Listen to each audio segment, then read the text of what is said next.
All right, so everybody, we are 8:04, so we're kind of on schedule. All right, so this is Wealth Wednesdays. The first of many Wealth Wednesdays, and I want you guys to know that the goal of this is to be interactive. We want to make sure that anybody that comes through, you guys can have a voice, ask questions. This content is going to be for us. It's for the people. It's not for anybody else. It's for us. So the first thing I want to get into is the difference between rich and wealthy. Now everybody thinks they know what it means but there's a difference. So in my estimation, rich is like a status. It's like a placeholder. Not necessarily a long term or short term. It's just kind of like a moment. It's like the moment. It's in the moment. If you're rich, it's a right now thing. There are many folks who are rich and lose their wealth, right? Because they didn't either invest their riches into something that could give them some sort of revenue, passive income, into a business. They just kind of spent their money and slowly it dwindled away. So rich is temporary, but wealth, you can't outspend. And one of the books that I read when I was coming on after college was Rich Dad Poor Dad. I don't know if you guys have read that book, but if you haven't read that book, I would say invest in that first and foremost, because when you do, and you invest in your mind, and I have the mind investor on over here. Let me wave at the mind investor. That's a gentleman right there that does a lot of. You just gotta. I'm gonna plug him later. I'm gonna plug you later, mind investor. You and I are gonna have to have some conversations on here so that people know what's going on. But his mantra is really to invest in yourself, invest in your mentality, invest in who you are as a person, and that's going to pay dividends throughout your life. And that type of logic is what makes folks change from just being rich to being wealthy. Like I said, wealth is something that you can't outspend. So for me, when I think about how did wealth start?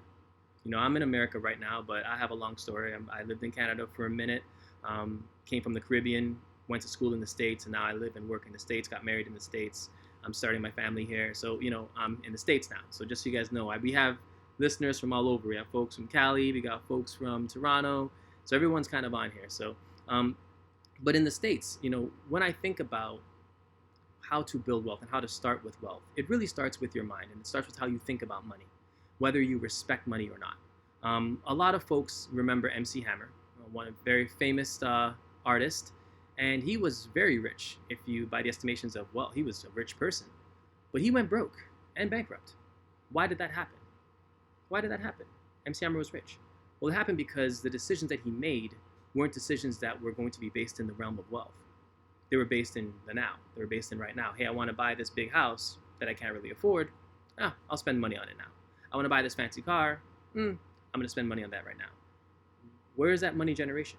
You just invested in two things, one which is an asset, the other which is an expense that's going to depreciate. So being wealthy is not necessarily about what you have, it's more so what you put your funds into and what that's going to do for you. So the second example I have when it comes to being rich, look at football players. I love the NFL, I love football, and when I think about NFL players, the average salary for an NFL athlete, okay, is $435,000 a year. That's more than most of us make. That's the upper 5% of people. Okay, if you're making $435,000 a year, you're rich for that year. You know what I mean? That's a wealthy person. But their careers only last 3.3 years. And these stats are all according to the National Bureau of Economic Research. So these are I'm going to add these links to the bottom of this message later on so you guys can see. But their careers only last roughly 3.3 years. So if you look at how much money they've actually earned throughout their entire career, they're earning about $1.43 million for their NFL career, correct? So these are millionaires. Now, why is it then that these millionaires go broke within 3 years of retirement? 78% of NFL athletes that retire go broke in under 3 years. They're rich, but they go broke in under 3 years. Why? Okay. 15.7% of them, after retiring, file for bankruptcy. Now, these are all millionaires we're talking about. If I gave you $1.43 million right now, what would you do with it? That question and the answer to that question is the difference between wealth and rich. Wealthy people would look at that 1.4 and say, okay, how can I get this money to generate an income for me? Whether that be starting a business, whether that be investing in stocks, whether that be investing in a pass-through entity, which is just basically having a corporation that you can pass through your expenses and liabilities and revenue through that can give you a decent credit or tax return at the end. Think of Google. Think of all those major corporations that don't pay taxes, corporate taxes. Why? Because they have a pass-through. They have an offshore, shell version of their company that they pass all their taxes through in the Bahamas or in Puerto Rico. And at the end of the day, they don't pay taxes on any of that income because it's not founded in America or Canada. So wealthy people do these things and they have these tricks which continue to keep them wealthy. And it's time for us to get into that and understand exactly where wealth is and how we get there. And share savings IG, Okay. So yeah, we have a couple of folks trying to get on. So just so you guys know, this audience is very captive because my Instagram is private. So if I don't know you, chances are you won't be on here. So that's fine. I think the next time we do this, it'll be on the Way Podcast's website, and that's going to be open so anyone can kind of join in. But for right now, this is kind of like a private video to kind of introduce the idea of Wealth Wednesdays. So I'm going to go through this real quick. All right, so the difference between wealth and rich. So we're talking about NFL players. So the reason why NFL athletes don't have money after they retire is because they're not given financial education when they get these monies. They're not taught how to invest.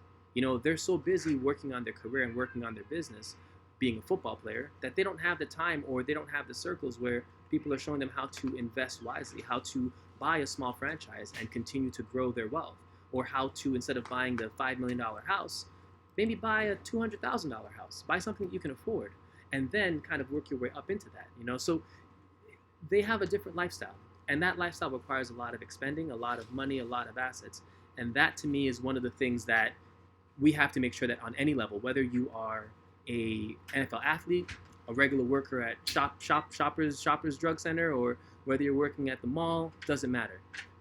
When you want to be wealthy, you have to start thinking like a wealthy person, which is what I spend has to be less than what I make by a lot. So if you make $20,000 a year, you shouldn't be spending $26,000 a year. That is not how wealthy people behave.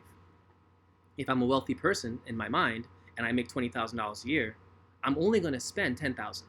And the other $10,000 I'm going to save or invest so that the following year that $10,000 can turn into $20,000 or $30,000. And then, even though I'm on a $20,000 budget, I can still be wealthy. There are guys, and when I was a financial advisor, there was a gentleman who, he was an electrician. He only made $50,000 a year. Like, that's it. That's all he made. In this guy's 401k, though, he had over $1 million in there. He'd been working for 30 years.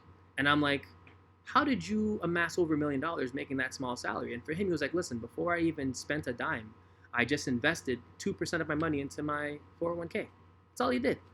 And it turned to over $1 million. And I'm like, wow. So this humble man now has over $1 million of cash sitting in his 401k trying to chill when he's retiring. Like, all of his assets are paid off. He has a small house in Cheektowaga. So Cheektowaga is it's a place in Buffalo. Those houses go for maybe $35,000, $40,000. So he owns his property, has no mortgage, has no bills, and he has $1 million sitting in cash. That's what wealth looks like. So my definition of wealth would be having more money than you can spend. Like, having more money that you can outspend the money that you have. That's wealth. So if you come into a situation and you want to see if you're wealthy or not, well, just simple math. See how much you spend a month. See how much you earn a month from all assets, whether it's stocks, bonds, wages, whatever. And if the money that you earn is 10 times greater than the money that you spend, you're on a path to being wealthy, generationally at that point. Because again, you're creating levels of income, levels of wealth that continue to grow faster than you can spend. And guess what happens? You're going to die by 80, 90, 100, and all that money that you accumulated gets passed on to your surviving spouse or to your children. And that's how we leave our kids one step up. That's all we have to do, is literally make sure that we're living right, teach them how to live right, and then just keep the process going. It's very simple. Now, one of the things that you have to learn to manage if you want to be wealthy is you have to manage your liabilities. So right now we're in COVID right now, and COVID is one of the great equalizers, man. I'm telling you, I've made so much money during COVID, it's crazy. And the reason why I've made so much money during COVID is because I invested. There's so many stocks that are depressed right now. There's so many companies that aren't really, showing proper revenue because again, folks aren't really shopping like that. We're not going to the malls. We're not going to the movie theaters. There's so many companies that are losing revenue left, right, and center. A lot of unemployment happening. But that's a buying opportunity. And I've learned that in finance. Anytime people are running from a stock, but all of the financials for the stock are fine and the company's actually doing well, but folks are just scared, that's when you jump in. So there's a company that I invested in March. It's called Jumia. And on this podcast, we're going to be talking about actual things that you can take away and literally grow from. So Jumia, JMIA, is one of my favorite stocks. It's an African Amazon type stock, right? And they were introduced last year, opened up at around $16 a share, rose to about $40, and then tanked down to about $2 this year, right? Just because of COVID, because of everything else happening. But their business model was perfect for a COVID pandemic. Why? Because Jumia was like Amazon, which means that they did a lot of contactless delivery of goods. They delivered foods, goods, services, and this is Africa. So, when the borders are shut down in Africa, how do you get produce? How do you get stuff that you need for your day-to-day? Well, you'd order it online and it'd be delivered to you, and Jumia was doing that. So that stock I bought in February and March, right, for $2 a share. I sold that stock for around $6 a share, literally 3 months later. I made like 120% profit on that. And that's the kind of stuff that you can do in these markets. Don't ever let it fool you. Like, you can make money in a market if you know how to think like an investor. So don't ever run away from opportunities, run towards them. And if you don't have a lot of risk, well, what are your alternatives? The alternatives to me are, okay, you don't want to invest in stocks because you're scared of that. Fine. You don't know anybody who can help you invest in stocks. Okay, well, I'm here. I'm gonna break that part right there. So if you need to know somebody who can invest in stocks, I am that guy. I'll help you. Dainty Love, what's going on? How you doing? Trisha, I see you here too, girl. How you doing? And I think my wife tuned in too. Jazz, I see you here. Okay, people are out here supporting the cause. All right. So you know someone that can invest. But let's say you don't want to invest in stocks. All right. So all you can do then is go to the bank. You go to the bank and you invest in a 6-month CD because that's what they offer you: 6-month, 3-month CD, 1-year CDs, and those CDs will give you approximately anywhere from 0.75% or less for the entire duration of your CD. So let's say you have $1,000 and you invest it for 6 months. The bank will give you $75 for that over a 6-month period.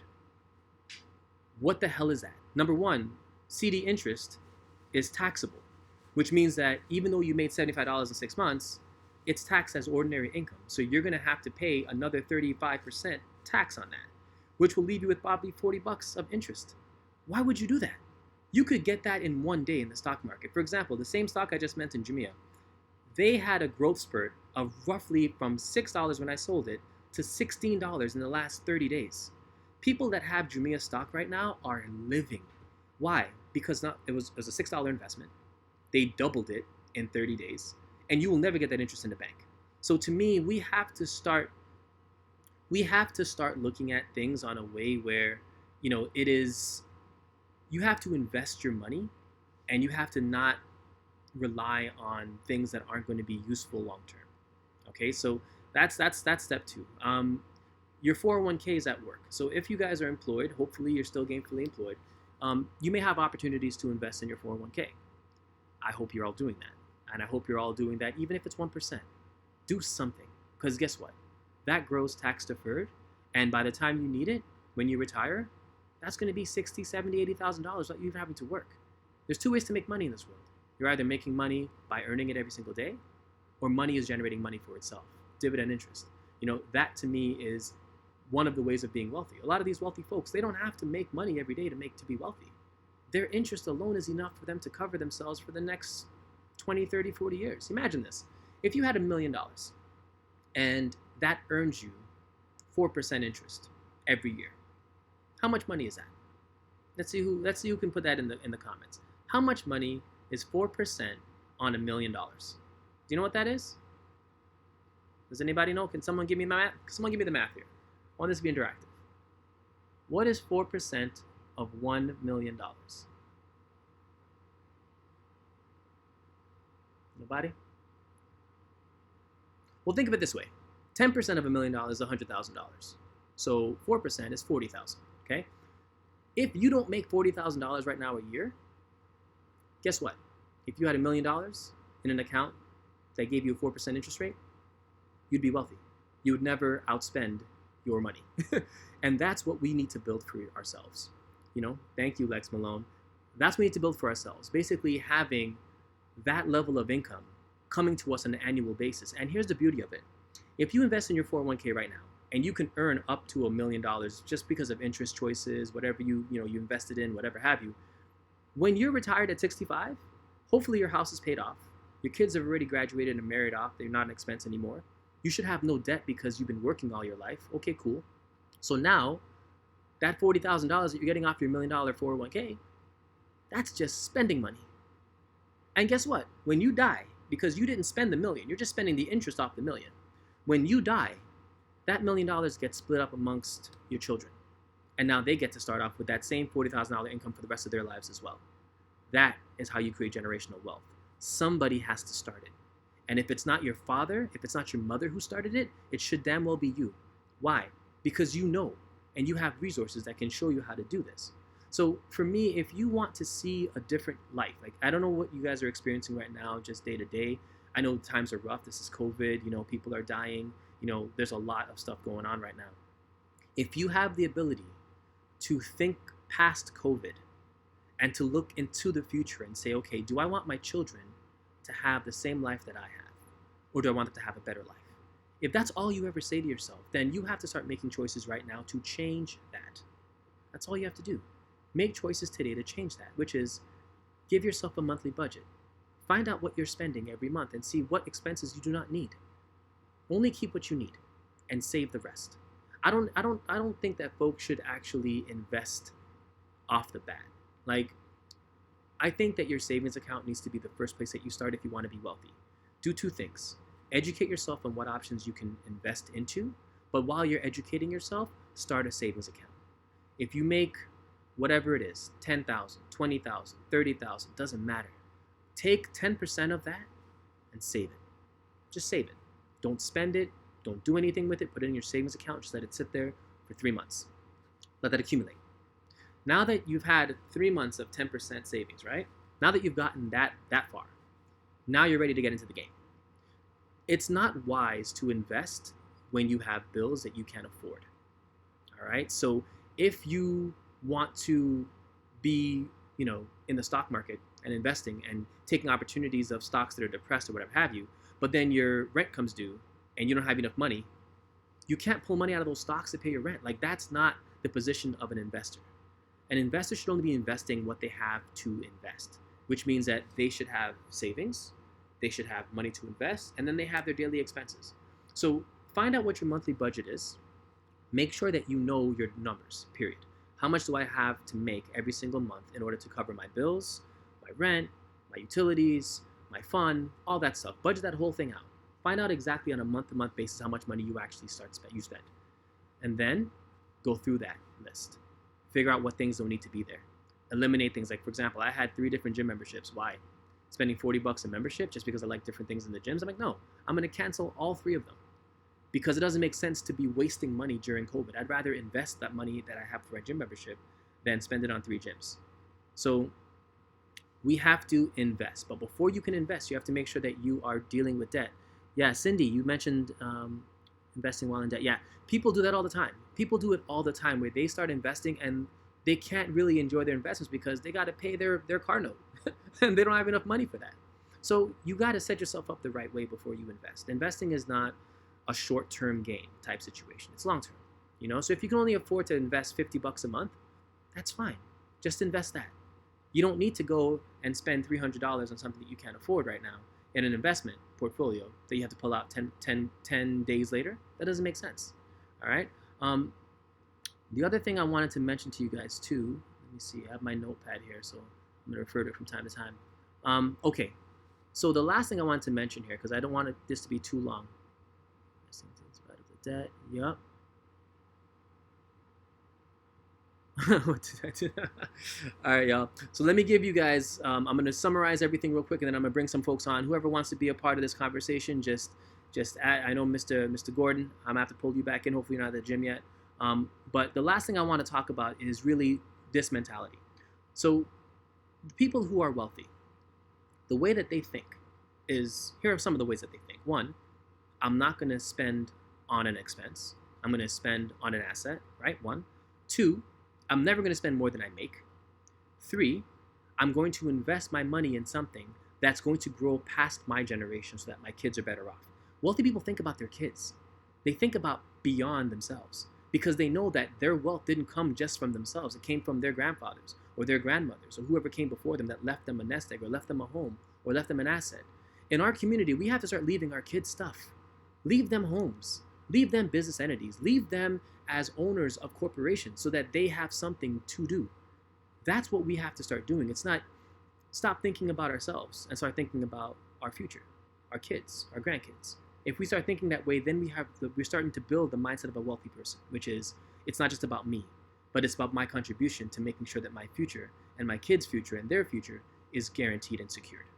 Imagine this. Imagine if your grandparents left you $100,000 when you graduated college. What would you do with that money? You know, how much better off would you be if you knew that you were going to graduate with a bachelor's and have $100,000 waiting for you to either buy a home, start a business, or just be in a nest egg? You know, that is how we have to start thinking as people in our community, generationally. We have to think about just past ourselves. So that's the first thing. The last thing is that wealthy people save first and then spend. So that's just a habit that they have. It's not even something that they talk about. They just do that. You know, so if I'm wealthy and I make $100,000, before I spend $1, I'm putting aside whatever I'm saving first. And if you start thinking that way, savings first, spend the rest. That is going to hold you when you have riches and when you have wealth. You're going to be able to maintain them because you're constantly considering the fact that if you don't invest or save, you're not going to maintain or keep your wealth. That's the key to it. All right. And the last thing I'm going to say is that money is energy. Money is energy. So my father is a very African man. He's from Nigeria, and you know he has always taught us about to respect money and to look at where we put our money. I had to fire my bank, and I don't know if any of you guys ever done this. Have you guys ever fired your bank before? I fired my bank. Why did I fire my bank? I fired them because they did not respect my money. Now, what does that mean? So I had an interaction with my banker, and it's usually really great. However, this one time, they had decided to hold my money up for 2 weeks accidentally, some sort of system error, and they weren't willing to let it go or to clear my funds. And for me, I'm a business owner, so I need my money to kind of roll and keep flowing. So they held my money for 10 days without any reason, any excuse, just 10 days. And I said, you know what? I've been rolling over 6 figures into your bank every year on a yearly basis. And you're going to hold up my funding because of your internal issues and errors and not correct that? I'm like, okay, you no longer deserve my business. I had 7 accounts with this bank. I literally cleared every single one of them within 24 hours and moved to a bank that actually respects and appreciates my money. Remember, you're always in control. Your money is that's your power. So if you put it in the hands of a bank, they better respect your agenda. Like they better not be onto some foolish, banks have a lot of money and they have a lot of folks in Capitol Hill that are always trying to, lobby for certain rights and privileges, right? If a bank that I'm with is lobbying for, things that don't help my community, I'm going to divest of that bank because I'm not going to support an organization that doesn't respect my community, whether that's Black and brown people, whether that's the Asian community, whatever community it is. Look at these institutions as like an interview. Like I'm interviewing you to see if you deserve my money. And they didn't, so I fired them. And it was so empowering. And that's what we have to start thinking when it comes to, which bank? Oh my goodness. All right, so I'm gonna put them on blast right now because that's just what happens. So the bank that I fired was Bank of America. Yeah, Bank of America got fired.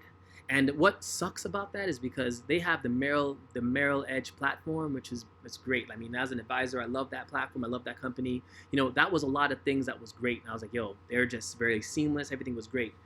But they messed up. So that's what it means, guys. Like, there should be no shame in having to end a relationship with a financial institution or with whoever. You know why? Because guess what? At the end of the day, it's your money, and how they respect or treat you is what matters most. Because money is an energy. If you respect my money, I'm going to treat you in a certain way. If you don't, I'm going to leave you.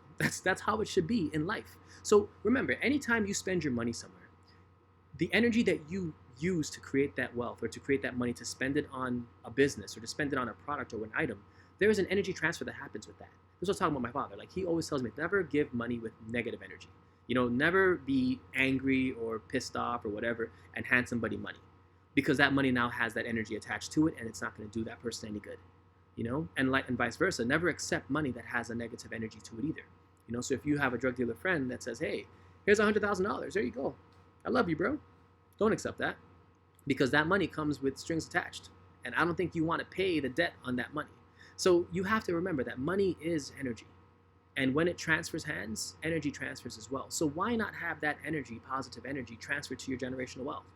Why not have it transfer to your kids, or transfer to your great grandkids, or to your ability to be debt free and to live a good life where your credit score is over 800? Let's talk about that. How many folks have a credit score over 700 in this chat? Like that. Let's talk about that. If you have the ability to have a good credit score, you can now be funded for any business that you may want to have. So these are the conversations that we're going to keep having. So next Wednesday, what I'm going to focus on is how to get a really fat tax return, refund check. And I'm going to show you ways on how to break down your tax structure, whether or not you're either paying too much in taxes or too little in taxes. And I'm going to show you some investments that you can make that can actually help you save money during tax time. So we're going to go into that next time. But this time was just really about generational wealth. So just know, as a recap, all of you have to remember, generational wealth starts with your decisions on a daily basis, period. If you make wise decisions every single day, you will create an environment where generational wealth can flourish. And that's all we should be aiming for, is to create that environment. So tell your friends. Oh, the stock is JMIA. I'm seeing Trisha. I see what you're saying. JMIA. I'll put it in the. I'll type it in here.